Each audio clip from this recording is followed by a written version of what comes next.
Hey family, welcome back to Uncle Bud's Cookhouse. This is of course Uncle Bud. Now, I was on vacation last week and old Uncle Bud got just a little too much sun on his fishing trip. So I won't be gracing you with my beautiful face today. But I do have proceeds of that fishing trip. Some lovely red snapper we caught here off the coast of South Carolina. It was the last day of red snapper season, and we were lucky enough to take our limit on those. So we're going to get to it. All right, so we're going to start with one of these fillets here. I'm going to be putting these out on the smoker, not to get smoked fish, but just add a little bit of that smoked essence to it. You only cook these fish, it's a white fish, the flesh is very light, so you don't want to over season it. We're going to do it to their internal tip of 145. That's about as max as you want to go any fish like this. Real simple preparation. You got a little butter. This is a good salted butter. Like do a little kosher salt, not too much. Like I said, I don't want to let the essence of the fish really come out here. A little cracked pepper.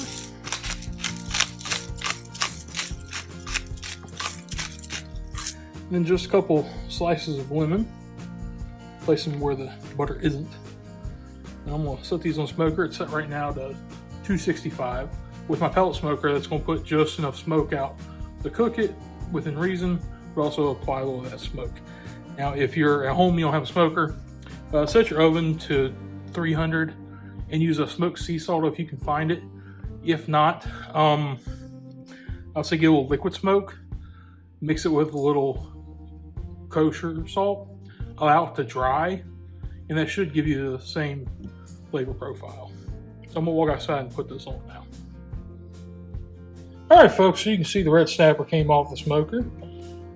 Move one of these lemon wedges, or slices actually, not wedges. It's been a long day. You ever get that way after vacation? You're just trying to get back in the groove of things and everything's not quite like you want? It happens. But that's what vacation's for. Get your reason to go to the next one. As you can see, nice and moist.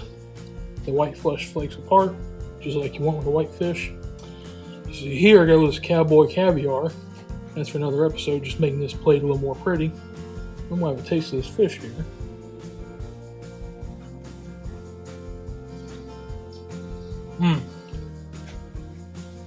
You get the flavor of the fish, a little bit of the wood smoke. That lemon adds a little acidity you need. I am glad I got this fish. Now hopefully y'all try this recipe. Tell your mom anything about us. We'll see you next time, Uncle Bud's Cookhouse.